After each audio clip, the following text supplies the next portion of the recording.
So, yeah, Taiwan had an election. It's pretty big news. And, the CCP, they framed it as a choice between peace and war. What did the Taiwanese people choose? Well, it looks like they want war. They were also offered a choice between like luxury or just misery. Prosperity and decline. Yeah, that was the other part of it. They chose the bad part in both cases. This is just, I think, a huge humiliation for the Chinese communists. They really were pulling out all stops and literally threatened the Taiwanese voters really with something like, well, vote for our guys or we'll kill you. We'll destroy you, kill you, yeah. A great way to win people over, and it didn't pay off for them. So I think what you're seeing really is the Beijing is, they're not going to admit it, but they recognize that they have no chance of ever getting Taiwan without either force or some just Olympian subversion. But they're not going to get it voluntarily. It's amazing because this is such a different situation than it was, 10 years ago? Or more than that under Ma Ying-jeou. No, yeah. I mean, I would say peak would have been somewhere between... Wasn't it 2012 where Ma Ying-jeou and Xi Jinping met in Singapore? Was it 2012? Yeah, I think and they were signing these trade deals, but then the Sunflower Revolution happened in Taiwan. Sunflower, yeah. Yeah, I'm curious. What do you think was the turning point where the sort of economic slow takeover that the CCP wanted, when did that just get off the table such that the Taiwanese people now chose war and decline in the election? It was that Sunflower movement that you just mentioned. And it was very interesting in this most recent election. Former President Ma, who you just mentioned, he was the guy who was selling out Taiwan during that period from 2008, 2016-ish. He gave an interview actually for Deutsche Welle in the German outlet just a few days before the election this year. And he basically said, yeah, I wasn't trying to defend Taiwan. Yes, I thought we should trust Xi Jinping.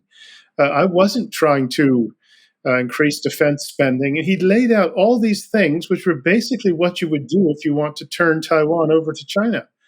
And that included just pretty much opening up Taiwan economically to China, which means you'd have lost control of just about everything.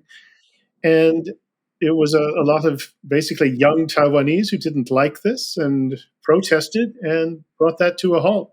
The interview was so bad in terms of frightening that the KMT, which was Ma's party, they would not let him attend their last main rally, apparently, for fear of reminding people that he was something of a quisling.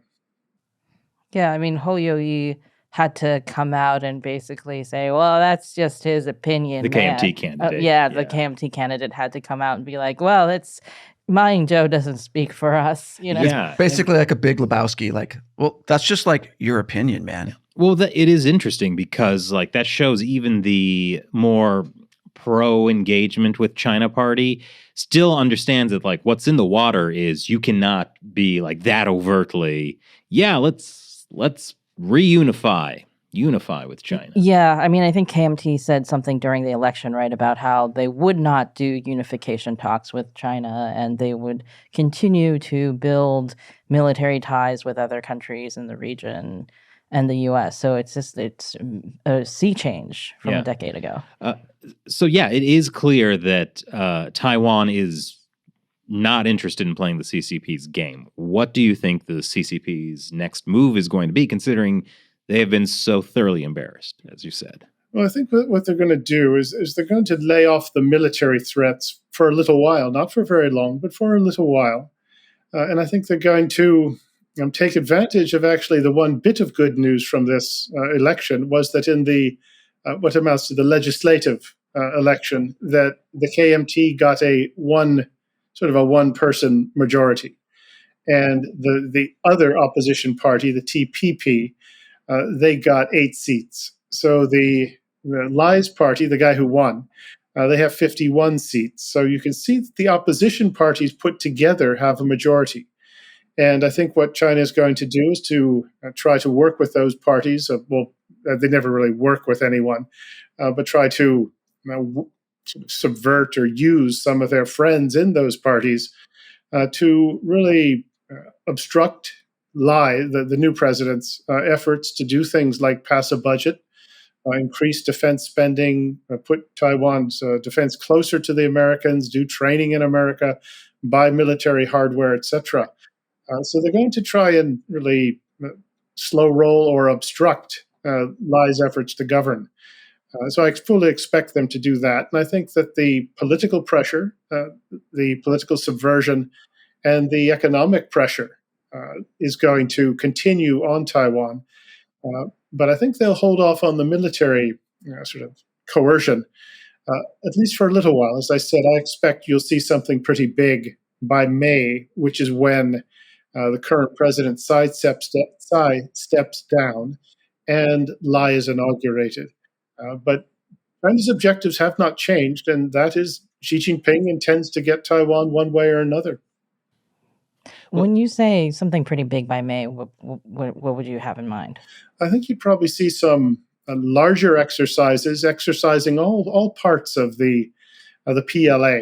The air, sea, ground, missiles, cyber, outer space, the works, and probably see some more of the sort of internal political warfare in Taiwan, where sympathizers, fifth columnists, proxies, say moguls who own media companies, start putting out disinformation and sort of propaganda designed to sort of discredit or weaken support for Taiwan's democracy and Lai and his party in particular.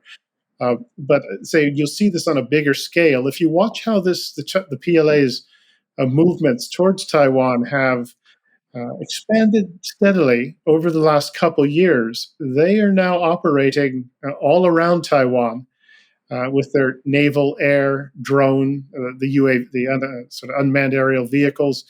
They're just like a symphony almost, an orchestra that's operating, is getting into place on all sides of Taiwan, operating even farther out to the east, which means if the Chinese Navy is operating east of Taiwan, and someone wants to get in to help them, you can see what the problems are.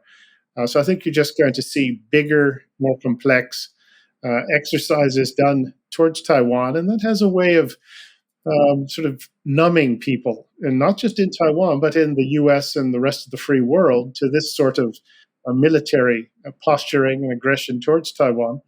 And one day, if you're doing this all the time, one day all you have to do is say, well, this day is for real. Here we go. And you're probably going to get a jump on everybody who hasn't been really ready for it or expecting it, or who just assumed the Chinese are just acting out. So I think this is going to continue. Well, speaking of sort of attacking Taiwan from the east, one of the things we have seen is that China has been rapidly expanding its presence in the Pacific Island nations. And as this election happened, we saw that Nauru suddenly switched allegiances from Taiwan to China. It was like immediately after the election. Immediately. Oh, yeah, that was not a coincidence. It also shows you that the benefits of sort of being accommodating towards the PRC, as the Biden administration was, where President Biden was clear to say, well, we don't support independence for Taiwan, thinking that might calm down the Chinese and they might reciprocate with a little better behavior, but they didn't. And as you saw, Nauru, it's a small but a strategically important country in the Pacific, and it's one of only about 12 or 13 countries that even recognize Taiwan. It said, well, we're with China now. We no longer recognize Taiwan. It's a huge affront, more to the United States than to anyone else. But having a Chinese presence in Nauru, or not a military presence yet, but having China sort of in the driver's seat there, that is not something you want to see, especially when you look at everywhere else in the Pacific Islands where they have successfully insinuated themselves over the last 30 years. And one of the ironies here is that Nauru was really begging the United States for help over the last few years, at least. And even last summer, they were saying, please, can you do something for us? And the U.S. government couldn't be bothered, apparently busy with other things.